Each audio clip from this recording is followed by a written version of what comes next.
Welcome back to Permission Slip Granted. Polyamory gets a lot of attention and even more misunderstanding. In this myth-busting episode, Kylie shares her lived experience navigating non-monogamy alongside insights from Polysecure by Jessica Fern and Sex at Dawn by Christopher Ryan and Casilda Jatta. From the outside, people often assume polyamory is all threesomes, chaos, or lack of commitment. But in truth, it's about autonomy, honest communication, and expansive connection.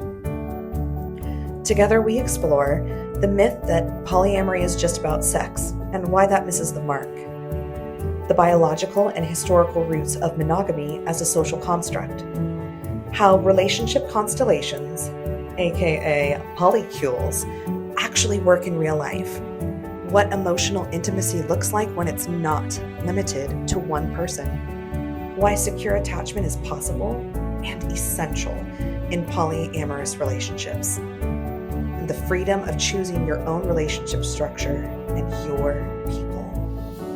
This episode is not about convincing you to be polyam. It's about unlearning the shame around how we love and reclaiming the permission to do it differently. Whether you're polyamorous, polycurious, or just rethinking what love can look like, this conversation is for you. All right, everyone, welcome back to Permission Slip Granted. We are in our theme of myth busting, and today we are going to talk about one that is near and dear to my heart. It is very much a part of my everyday life, and we are going to be talking about polyamory and some of the myths behind it. It's also known as non-monogamy. Some other terms that are out there: consensual non-monogamy, ethical non-monogamy. Those are the same thing, just different ways of talking about it. And so let's start with the opening myth about polyamory being just about sex. So I will pause there for a second, and I would love to get a take from each of you, because this is not part of your day-to-day life. So, is that the main myth that you have heard about non-monogamy? Give me a little bit about where both of you are starting at today. Yeah, I have to definitely say, since knowing you, just my whole complete perspective has changed on the whole subject. But yeah, I was all about like, it's all orgies and threesomes and like cohabitating and like just completely convoluted nonsense. Now that I like, it's like now that you see, and I've gotten to experience a lot through your stories, knowing you as a person, and just being curious and being open-minded on my side of things. So I want to first acknowledge you and saying thank you for bringing a level of awareness here, because I didn't have any judgment. Like, I'm like, you people do you and I'll do me, as long as it doesn't like infiltrate into my world, which you guys, I have to say, there's just this level of human respect whenever I meet somebody who is going against the grain. Yeah. Like when something's challenging and you choose that life, it's going to be hard. There's going to be resistance. There's going to be judgment. So I just want to say, you're a very beautiful person. Your strength is admirable. And yeah, I really had a very convoluted distortion that it was all about sex. And I don't know, like, I don't know what else No, brain can't that's grasp what I used to think, because I know so much. that's great. I'm so glad to hear that. Educated Sydney, me. what about you? Oh, sorry. Were you saying something else? I'm just saying, you've educated me to the point where it's beautiful. Oh, I love that. Sydney, what about you? Where are you starting from? Wow, yeah. There's so many there's so much ignorance, and I was so naive to what this was until I met you. And I'll second what Kristen said. Like, I remember we had, I don't remember if it was recorded, but it was maybe after one of our, recordings. And I just got curious and started asking you about it. And we didn't really get to dive into it as much as I would like, but I was just blown away because I was like, wow, this really, her values, and we have so many values that align, but you just live differently in your relationships. And, I even thought, well, could I possibly be polyamorous because, I love so many people deeply, but, it's how you move in the world and how you define intimacy and how you communicate. Is this correct? Or am I just, again, I want you to correct me if I'm wrong, if I No, misunderstood. totally. And what I think is good to start with is that, non-monogamy can mean something different to everybody within that sphere. There are many different ways that people practice it. And polyamory is a subset, right? Is a very specific way of practicing non-monogamy. So like, let's just kind of set that up front. We'll dive a little bit more into some of the pieces that I have really enjoyed and taken from the book Polysecure by Jessica Fern. But in it, she has this great diagram where it's got two different axes, right? So it's got high sexual exclusivity to low sexual exclusivity, meaning, you only have one person to, it doesn't, there's no limits, right? And then to high emotional exclusivity to low emotional exclusivity, meaning you're only attached emotionally to one, there are new limits. And so within this, there are different pieces, that different types of non-monogamy that get sprinkled in, and she gives you definitions of both. So if you are curious about this at all, I would highly recommend this book. Whether you are curious from a place of, I just want to understand Kylie a little better, to this is interesting, I had never thought about this for myself. Anywhere in between, read it. It is fascinating. So I won't go into all the different types that are out there. We are going to talk specifically about polyamory today, because that is what I practice, and I'm very passionate about it. So I also started reading just in the last few days. Since I left Kristen in LA, I started reading another book called Sex at Dawn. And while I was in LA with Kristen and we were talking about non-monogamy, I said to her, I wish I could understand when things shifted for humans from being non-monogamous to being monogamous. And I found the answer in this book. And my hypothesis, my guess was, what I told Kristen was, I think it was probably when we changed from being hunter-gatherers to agricultural-based living. And that is absolutely correct.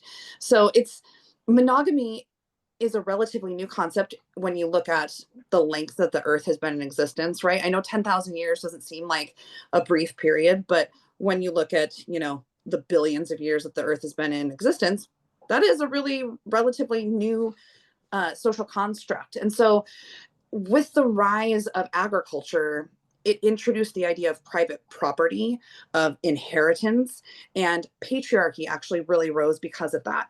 And we went from there being shared sexual relationships to just one, right? Because you were no longer with a group, so therefore sharing wasn't happening.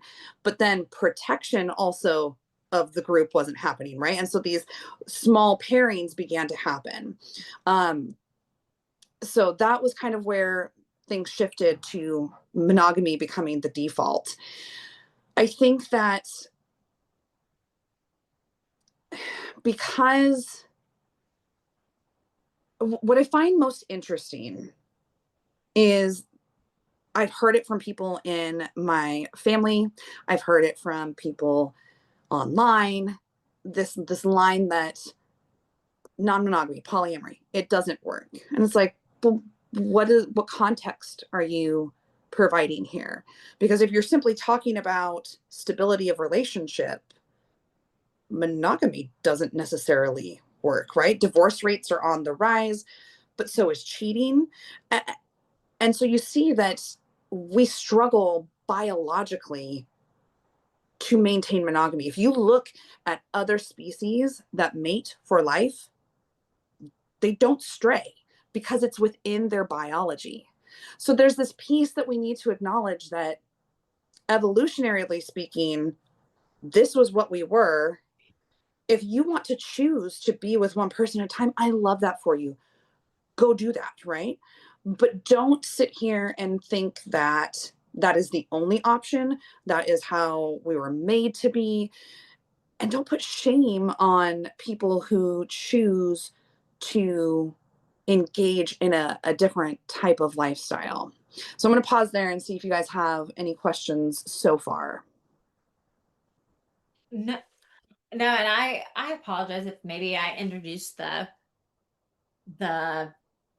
the question maybe in a maybe too intimate level, or No, not at all.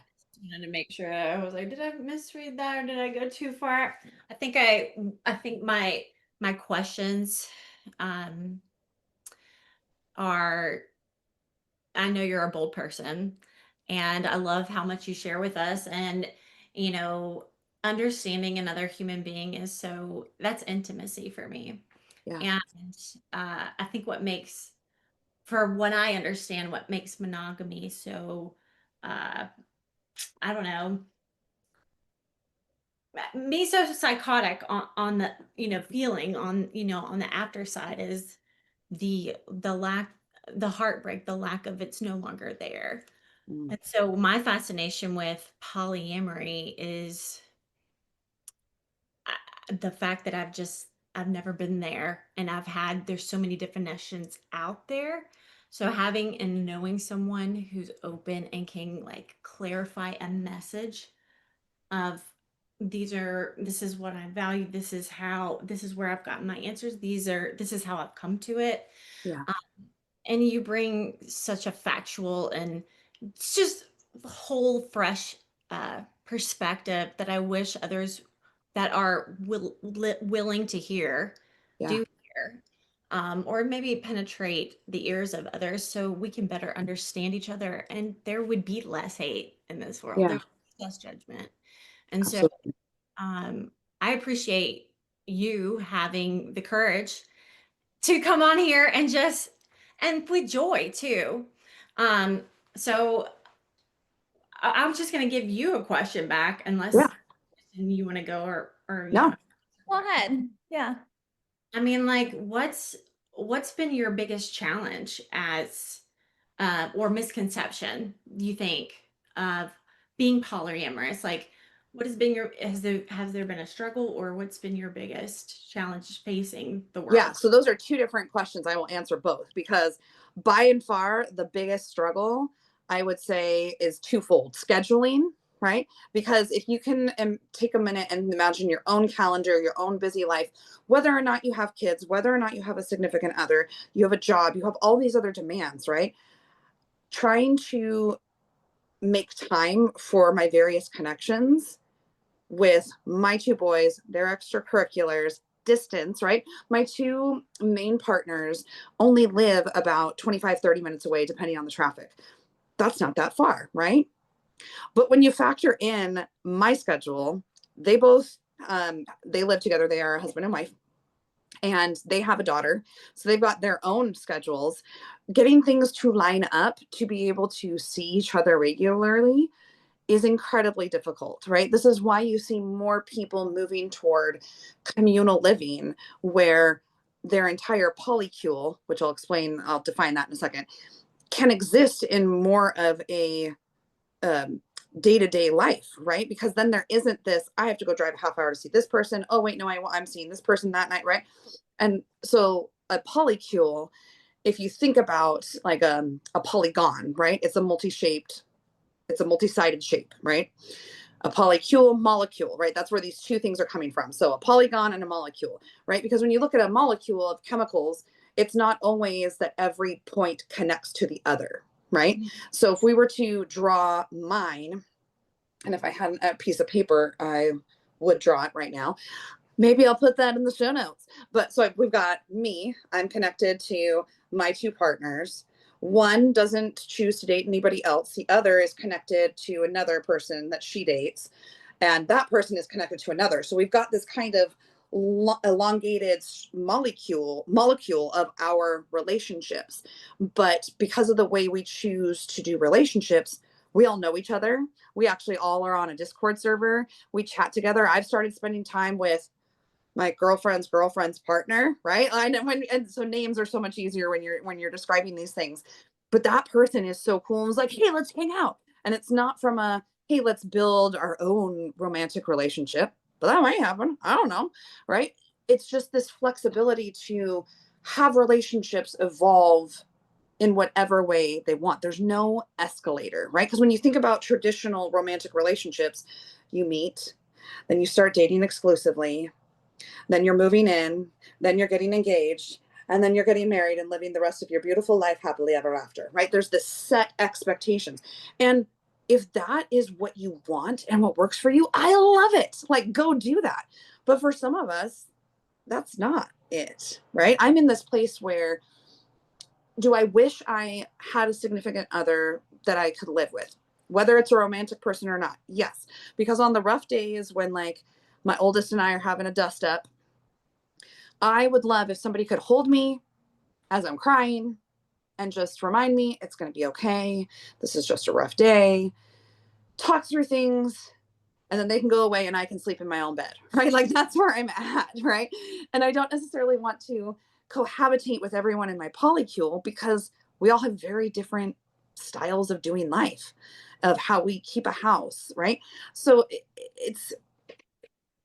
but I have the freedom to find my own way and to figure out what is most fulfilling for me. So that is probably my structure, is my issue, is the scheduling. Communication has not been necessarily a struggle for me, but it is absolutely, there is so much talking. There is so much talking that happens between your various relationships. So if you do not feel like you excel at open, transparent, vulnerable communication, polyamory probably isn't for you at this time. And I would really recommend that you develop that skill before jumping into something like this. And then probably as far as like, what have I had the most resistance from externally? It's definitely been this misconception that it's just for sex. And don't get me wrong, there's lots of sex and it's amazing. I'm so much more sexually satisfied now. And that's not a diss on previous partners or anything like that. But again, I have the freedom to explore and find and get all of my needs met because I'm not placing it all on one person. Yeah. There's a few things that I wanted to chime in here and just give a little bit of my own voice to this episode. So Cindy, you said maybe I'm a little polyamorous. It's funny that you had that thought because when you take out the sexual context of it, and like Kylie, getting to hear your story and like how there is, you were talking about, this is my life partner that I'm choosing to do life with, but it might not be a sexual thing, right? So for me, I'm like, hells yeah, I have those people in my life. I just never put the label or defined it that way. But if I look at it in the context of, I can have multiple people I choose to do life with, and they choose to do life with me, then shit, I'm polyamorous, you know? But I'm not wanting to have sexual relationships with anybody but my husband because that's just how we operate and we're happy in that space. But there's definitely times where I need other stimulation, not just from my husband. And I love this idea that you said that you're getting your needs met and the responsibility isn't just on one person, because I am doing that with my own life. Like, I'm not relying on my husband to fulfill every need. I need my girlfriends. I need girls like you, like having those relationships. And I guess I've just never really thought about labeling things, because if you look back and you peel back that layer, maybe we are all a little polyamorous, but there's resistance to that label. Mm. Yes, and resistance to being able to then, if wanted, to then engage in more than just an emotional connective way.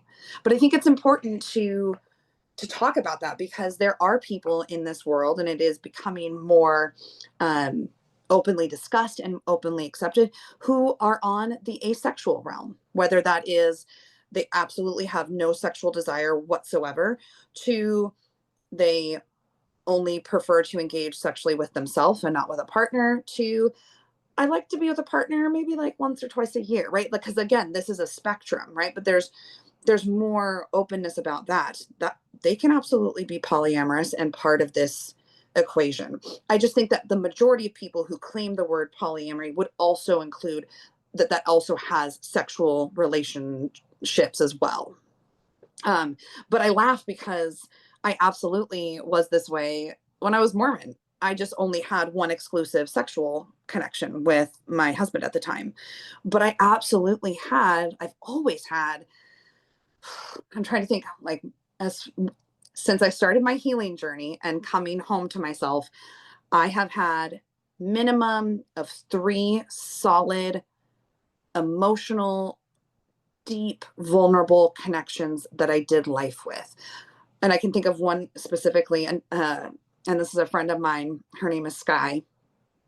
There was a summer where her husband was traveling, like, pretty much. I think he was home a total of 10 days within 3 months. Like, he was gone a lot, and she has 5 kids. And at the time, my husband was working a really wonky schedule. And so pretty much after breakfast, we're over at Sky's house for the rest of the day, right? And then they'll come over and swim at our apartment complex and have dinner. And, like, we're making dinner for all, 7 of the kids, because my 2 plus her 5. And she's the friend that I picked up contributions from, the instead of calling them chores. She's the friend who has the amazing moving list that she needs to just put on Etsy and sell, because that shit's amazing. There's something else that a lot of the way that I parent my children as adults in training came from the way that Sky and her husband parent their children, right? So there's just a lot of things that I picked up from this important emotional connection. Now, I don't think she would have claimed that she was polyamorous, and I'm sure there are people out there who are like, you can't claim that unless it's sexual relationships too. But I just find it interesting that there's this piece of me that has always needed more than just one person to fill all of my needs. Yeah.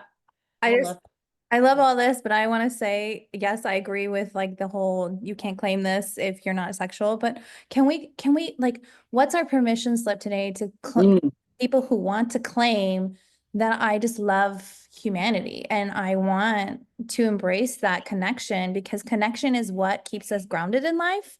Right? yeah. It's connection is that human nature. It is so important, and in the whole, I feel like everything about me is like, I just want to deeply get to know you. I am all of who I am. I'm pouring out my soul to everybody that I know and I love. And like that to me is just love. I've Yeah. always just claimed that as love. And I guess my background a little bit is my internal compass was always that's Jesus. I'm loving others as he would love others. Like that was how I was brought up and I was taught. And so is my subconscious really thinking and holding on to the religious aspect? Or when you peeled back the layer of going back and looking at the history and how we weren't monogamous until, this happened. And it just makes me think like, well, okay, well, Jesus was back in those days. So like what was happening then? And then you think about like, if I go back into like my history of like religion and what I was taught, I'm like Sodom and Gomorrah, and it was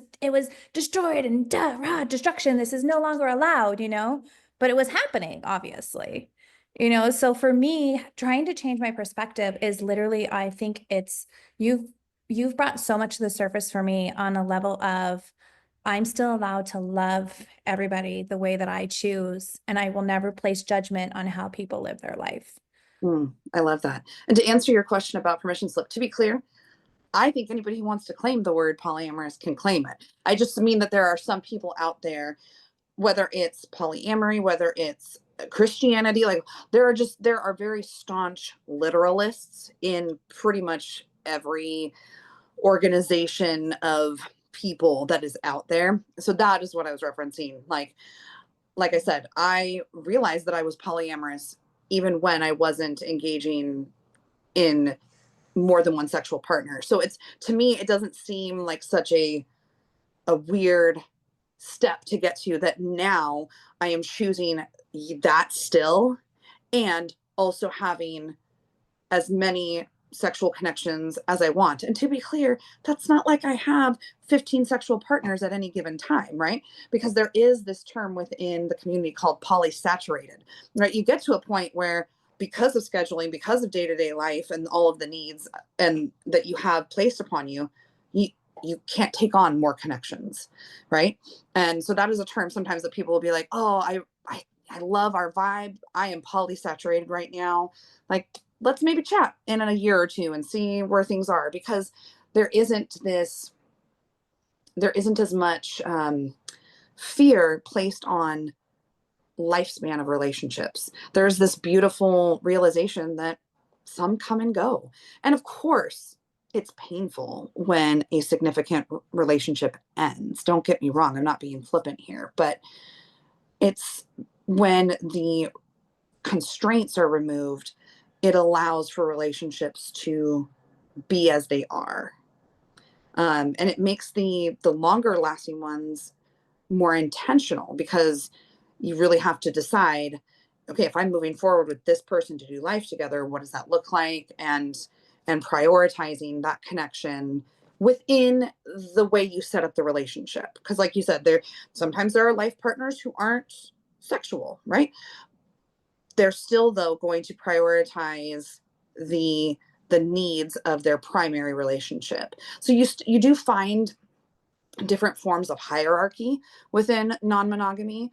It's just important to have healthy versions of that, where it's not that this person absolutely gets to call all the shots and make all the decisions for my life because they are my number one, right? That is a hierarchical polyamory, and most relationships experts say don't do it that way because it's not healthy. But if you have someone that's your anchor partner or your nesting partner, right? Those are other terms that are heard within the community. It's not that you have to go get their permission. It's more that the decisions you make keep that anchor, that nesting partner in mind, and guide how you move through life. So claim the word polyamorous. That is your permission slip if you want to. Like, it doesn't have to be. I guess that's the part that I like the most, is that it doesn't have to look like any one thing. And it really celebrates the queer community as well, right? Because there's no, oh, well, I'm supposed to be married to a person of the opposite gender, right? You can just, you find more celebration of the queer community as well within this relationship structure. I really want to acknowledge you, Kylie, and this mission that you're on about bringing this level of awareness, and even just in my open mind that I had, and just bringing the clarity and the context to my life to now receive with curiosity, to now receive with grace. Like, when I am encountering these situations that used to make me uncomfortable, now I can be like, you're an amazing freaking individual. It's like some of the people that I love the most are being challenged the most in life with judgment. And I think you guys are fucking badass. I'm going to say that. Like, just going and being you, and how hard it is to be the authentic version of ourselves with such vulnerability, and knowing the stigma that is going to surround this with judgment from others because they don't understand. It's not our job to understand. It's not our job to change everybody else to be the same. Our job is to have grace for others and acceptance, and to just love anyway. Yes. I think one of the other things that we talked about when I was there in LA was the importance of the most important relationship that you're going to have in life is with yourself, right? So earlier when I was like, maybe don't think about hopping into polyamory if you don't have really good communication skills, I would also say, make sure you know yourself well. Because that is the relationship that matters the most and will help you be secure in your attachments, right? So you have to be secure in yourself to be then secure in relationships. You have to be focused in abundance instead of scarcity, right? Be working on personal growth always, right? Because that's how you're going to get feedback. You're going to have relationships. You're going to have these communication. Like, you have to be focused on personal growth, and then making sure that you're taking care of yourself. Like, these are all pieces that Jessica Fern talks about in Polysecure.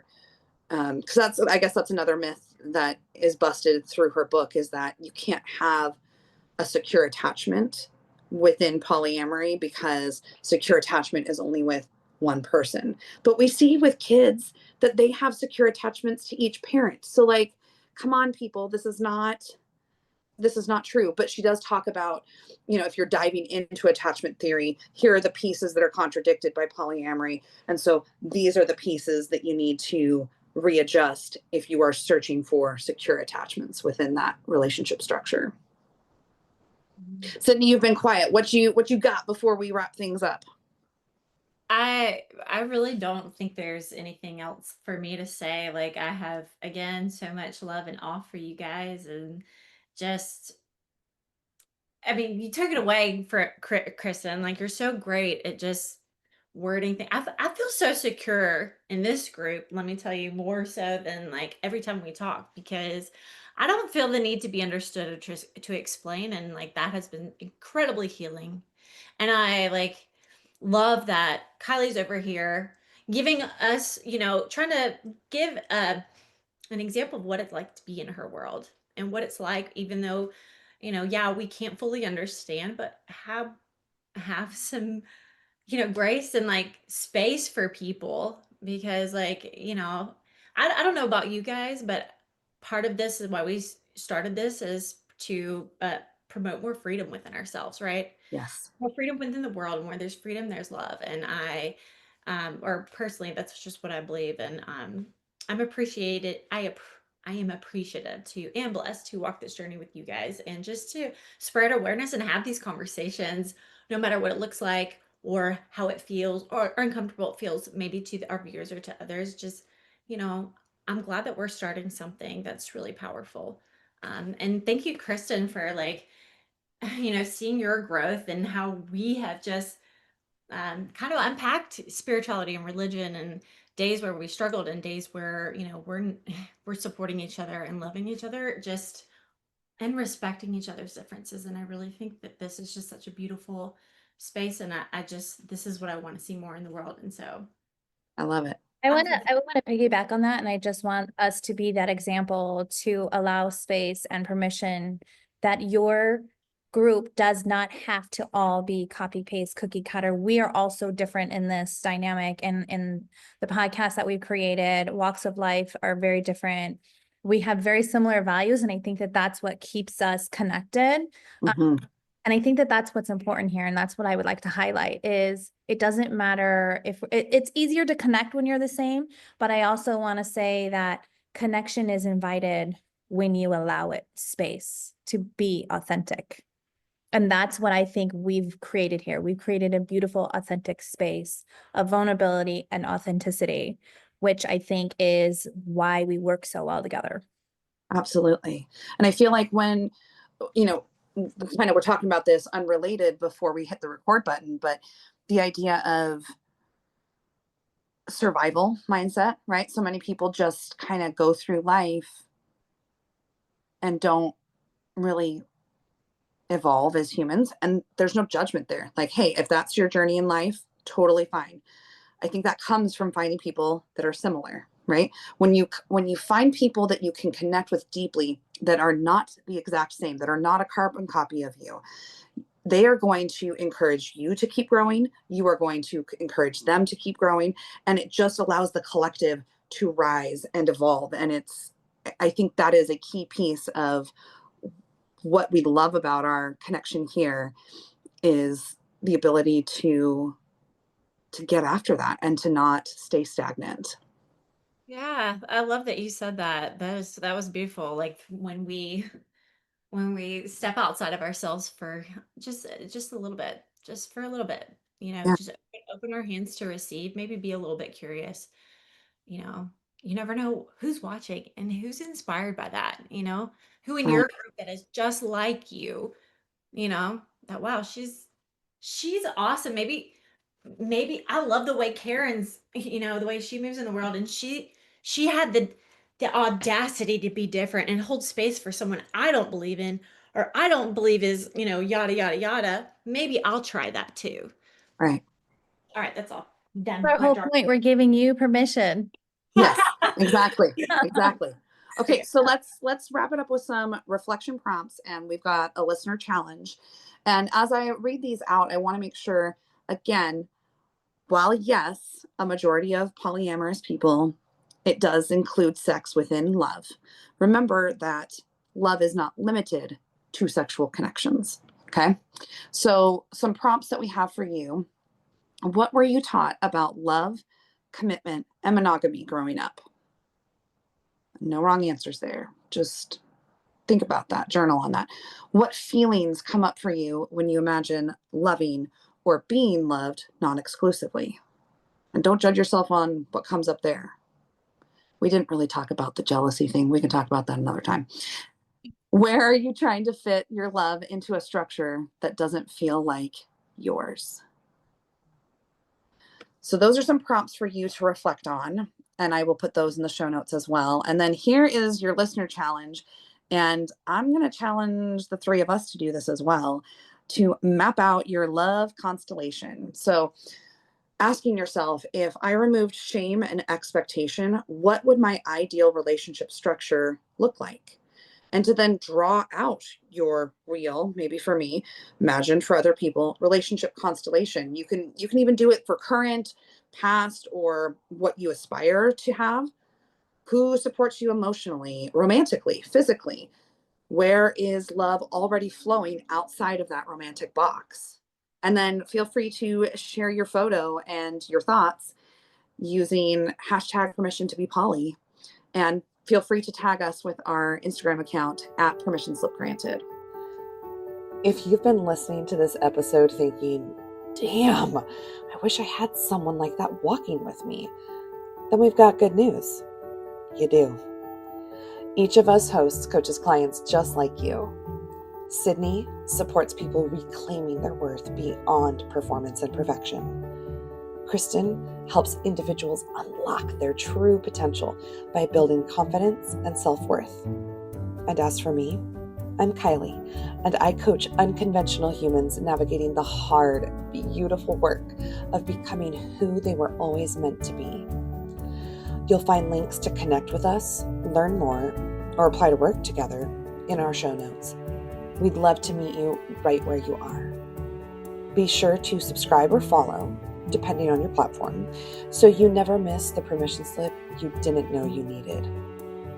And whether you're looking for support, have a topic you want us to unpack, or just need to drop a comment, we'd love to hear from you. Thanks for hanging out with us. We'll see you next time.